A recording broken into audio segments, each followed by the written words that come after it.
माता पिता की इकलौती बेटी थी। उसके पिता बचपन में ही उसे छोड़कर भगवान को प्यारे हो गए थे। अनीता की माँ उषा ने बहुत गरीबी में अनीता को पाला था और उसकी शादी एक अमीर लड़के से की। उषा अमीरों के घर में खाना बनाने और बर्तन धोने का काम करती थी। उषा ने सारी जिंदगी गरीबी में गुजारी थी, लेकिन वो नहीं चाहती थी कि उसकी बेटी अनीता भी इसी तरह से गरीबी में दिन गुजारे। उषा जब अमीरों के घरों में काम करने जाती तो उनकी शानो शौकत देखकर सोचा करती, अमीरों की जिंदगी कितनी अच्छी है ना, दिन भर सोफे पर बैठे रहो और नौकरों पर हुक्म चलाते रहो। मैं कुछ भी करके अपनी बेटी अनीता की शादी अमीर घर में करूंगी, जिससे उसकी सारी जिंदगी ऐशो आराम से कटे। ऐसा सोचकर उषा जहां काम करती थी वहां मालकिन से ये बात बताई और उससे 1 लाख रुपए उधार मांगे। मैं तुम्हें पैसे तो दे दूंगी, लेकिन तुम इतने पैसे चुकाओगी कैसे? मालकिन, मैं सारी जिंदगी आपके घर में काम करके ये पैसे चुका दूंगी। ठीक है। उषा ने अनीता की शादी के लिए जिंदगी भर के लिए बंधुआ मजदूरी को गले लगा लिया था। इस बात से बेखबर अनीता तैयार हो रही थी क्योंकि आज उसे लड़के वाले देखने आ रहे थे। एक मंदिर में अनीता को लड़के वाले देखने आए। उषा ने लड़के की मां से कहा, बहन जी, मेरी बेटी पढ़ी लिखी नहीं है, लेकिन देखने में बहुत सुंदर है और घर का सारा कामकाज जानती है। बहन जी, हमें कौन सा लड़की से नौकरी करवानी है, हमारा तो खुद ही इतना बड़ा बिजनेस है। हमें तो बस ऐसी लड़की चाहिए जो घर के नौकरों पर नजर रखे और उनसे काम करवाए। लेकिन आपको दान दहेज देने के लिए मेरे पास पैसे नहीं है, मैं तो बारातियों को खाना ही खिला सकती हूँ। दान दहेज की भी हमें कोई जरूरत नहीं है, आप बस अनीता की शादी मेरे बेटे सुनील से कर दीजिए। उषा बहुत खुश हो गई। कुछ दिन के बाद अनीता की शादी सुनील से हो जाती है। शादी के बाद अनीता अपने ससुराल आ जाती है। वहां का ठाट बाट देखकर अनीता सोचती है, मेरा ससुराल कितना अमीर है, चलो अच्छा हुआ गरीबी से छुटकारा मिला। मेरा मायका कितना छोटा था, वहां ना तो एसी था और ना ही फ्रिज, कहीं आने जाने के लिए अपने पैरों पर ही चलकर जाना पड़ता था। यहाँ तो ढेरों गाड़ियां हैं, नौकर चाकर है, मेरी जिंदगी तो बड़े आराम से गुजरेगी। अनीता को ससुराल में कोई काम नहीं करना पड़ता था। वो दिन भर बिस्तर पर बैठी रहती, नौकर चाकर उसकी खिदमत करते थे। वहीं अनीता की गरीब माँ उषा सिर्फ 1 लाख रुपए में जिंदगी भर के लिए बंधुआ मजदूर बनकर रह गई थी। वो दिन के 12 घंटे अपनी मालकिन के घर पर काम करती, बदले में उसकी मालकिन उसे रूखा सूखा खाने को देती थी। धीरे धीरे वक्त गुजरता गया। उषा बूढ़ी हो गई थी और कमजोर भी। उससे अब ठीक तरह से काम नहीं हो पाता था, लेकिन उसकी मालकिन को उस पर जरा भी दया नहीं आती थी। वो अब भी उससे पहले की तरह काम करवाती। इधर शादी के बाद अनीता ने एक बार भी अपनी माँ को याद नहीं किया।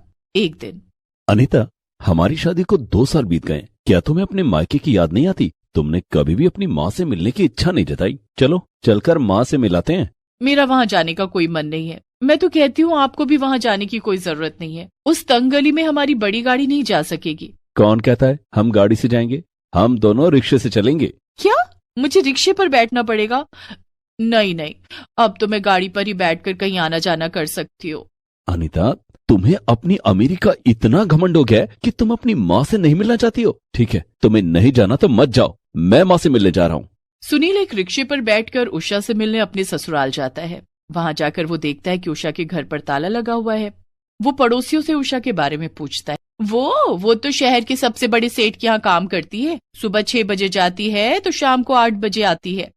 ये सुनकर सुनील चिंता में पड़ जाता है। वो पड़ोसी से उषा की मालकिन का पता पूछकर वहां जाता है। वहां पहुंचकर जब उसने दरवाजे की घंटी बजाई तो दरवाजा उषा ने ही खोला, लेकिन उसे पहचानना मुश्किल हो रहा था। वो बहुत दुबली पतली और कमजोर हो गई थी। वो ठीक से खड़ी भी नहीं हो पा रही थी। सुनील को देखते ही उषा की आंखों से झरझर आंसू निकल पड़े। माँ जी, आप इस हालत में? दामाद जी, मैं यहाँ बंधुआ मजदूर हूँ। अनीता की शादी के लिए मैंने अपनी मालकिन से 1 लाख रुपए लिए थे और अब तक यहाँ काम करके वो पैसे चुका रही हूँ। लेकिन 1 लाख रुपए के लिए उन्होंने आपकी ऐसी हालत कर दी? काम कर करके आपकी तबीयत बिगड़ चुकी है, लगता है भरपेट खाना भी नहीं मिलता। तभी उषा की मालकिन वहां आ जाती है और सुनील से वहां से जाने के लिए कहती है। चला जाऊंगा, लेकिन अपनी माँ को लेकर। सुनील उसी समय अपनी जेब से 1 लाख रुपए निकालता है और उषा की मालकिन को दे देता है और उषा को अपने साथ घर ले आता है। अनीता, देखो तो कौन आया। अरे माँ, तुमने अपनी क्या हालत बना ली है? कभी तुमने माँ की हालत पूछी ही नहीं। आज इन्हें इस हाल में देखकर बुरा लग रहा है ना। माँ अब हमारे साथ यहीं रहेंगी। क्या? माँ यहाँ रहेंगी? हाँ। लेकिन हमारे यहाँ तो नौकरों की हालत भी इनसे अच्छी है, ये यहाँ रहेंगी तो हम लोगों को क्या बताएंगे? अनीता, ये तुम कैसी बातें कर रही हो? लोग पूछे तो कह देना कि ये हमारी माँ है। अनीता की सास भी उषा के आने से बहुत खुश थी, लेकिन अनीता को अपनी माँ का यहाँ आना अच्छा नहीं लग रहा था। उसने अपनी माँ को रहने के लिए कमरा तो दे दिया, लेकिन कभी उस कमरे में झांकने भी नहीं जाती थी। वो अपनी माँ से वही सारे काम करवाती जो वो अपने नौकरों से करवाती थी। एक रात जब घर के सभी लोग खाना खा रहे थे, अनीता बहू, कल सुबह नाश्ता और खाना तुझे बनाना होगा। कल राजू काम पर नहीं आएगा, उसकी तबीयत खराब है। ठीक है माँ जी। लेकिन दूसरे दिन अनीता सुबह सुबह 5 बजे उठ जाती है। उस समय घर के सभी लोग सो रहे थे। वो उषा के कमरे में जाती है और सबके लिए नाश्ता और खाना बनाने के लिए कहती है। माँ, सभी के लिए नाश्ता और खाना बना दो, और किसी से मत कहना कि ये सब तुमने किया है, नहीं तो मैं तुम्हें घर से निकाल दूंगी। उषा अपनी ही बेटी के बदले हुए रूप को देखकर हैरान थी, लेकिन वो कुछ नहीं बोली और उसी समय उठकर रसोई में चली जाती है। उसने पूरे परिवार के लिए नाश्ता और खाना बनाया। आखिर में उसने सबके लिए चाय बनाई। तब तक सभी लोग सोकर उठ गए थे। तभी अनीता रसोई में आती है और उषा को उसके कमरे में जाने के लिए कहती है। उसके बाद वो सबके लिए टेबल पर चाय और नाश्ता लगाती है। अरे वाह, नाश्ता तो बहुत टेस्टी बनाया तुमने। आज तुमने पहली बार कुछ बनाया है। हाँ बहू, आज तो तेरे हाथ का खाना खाकर मुझे बड़ा अच्छा लग रहा है। ये ले मेरी तरफ से सोने के कंगन। अनीता खुशी खुशी कंगन रख लेती है और उषा की ओर देखकर मुस्कुराती है। बेचारी उषा कुछ नहीं कहती है। इस तरह वो सबकी नजर बचाकर अपनी माँ से काम करवाया करती।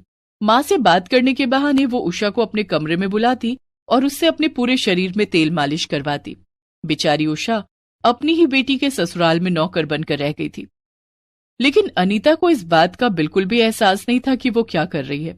सुनील और सुशीला के सामने तो वो उषा की खूब खातिरदारी करती, जिससे कि उन्हें कोई शक न हो। कुछ दिन और बीत गए। अनीता अब माँ बनने वाली थी। उषा अब अनीता का खूब ख्याल रखती थी। इसी बीच एक बार सुनील और सुशीला को शहर से बाहर जाना पड़ा। अनीता, मैं और माँ कलकत्ता जा रहे हैं। बुआ जी की बेटी की शादी है। तुम्हारा 7वां महीना चल रहा है। ऐसी हालत में तुम्हारा ट्रैवल करना ठीक नहीं है। तुम और माँ घर पर रहो, हम लोग 2 दिन के बाद आ जाएंगे। ठीक है। सुशीला और सुनील कलकत्ता चले जाते हैं। उनके जाते ही अनीता अपनी माँ के साथ बहुत बुरा व्यवहार करने लगती है। उसने 2 दिनों के लिए घर के सभी नौकरों को छुट्टी दे दी और उषा को घर के काम में लगा दिया। बेचारी उषा को खाना बनाने, बर्तन धोने, कपड़े धोने, घर की सफाई करने में लगा दिया। उषा से जल्दी जल्दी काम नहीं हो पाता था। वो धीरे धीरे काम कर रही थी, जिस पर अनीता उसके ऊपर खूब चिल्लाई और उसे भूखा प्यासा एक कमरे में बंद कर दिया। अनीता सारा दिन उस कमरे में बंद थी, जिसमें अनीता ने बाहर से ताला लगा दिया था। लेकिन रात होते ही अनीता की तबीयत अचानक खराब हो गई। उसके पेट में बहुत तेज दर्द होने लगा। वो दर्द के मारे बुरी तरह से छटपटा रही थी। उसकी हालत इतनी खराब हो गई कि वो उषा के कमरे तक भी नहीं जा सकती थी। लेकिन माँ का दिल तो माँ का ही होता है। अनीता के चीखने की आवाजें सुनकर उषा खिड़की का शीशा तोड़कर कमरे से बाहर आ गई। उसने फोन करके एम्बुलेंस को बुलाया और अनीता को अस्पताल ले गई। अच्छा किया जो आप इन्हें अस्पताल ले आई। इनका अभी ऑपरेशन करना पड़ेगा। बच्चे की हालत ठीक नहीं है। ठीक है डॉक्टर साहब, आप ऑपरेशन कीजिए। डॉक्टर अनीता को ऑपरेशन करता है और अनीता एक प्रीमैच्योर बेबी को जन्म देती है। उधर उषा फोन करके सुनील और सुशीला को सारी बात बताती है। बच्चे के जन्म के कुछ दिन तक दोनों को अस्पताल में रहना पड़ता है। कुछ दिन के बाद दोनों घर आ जाते हैं। अनीता को अपने किए पर बहुत पछतावा होता है। वो उषा से माफी मांगती है और वादा करती है कि अब कभी अपनी अमीरी का घमंड नहीं करेगी।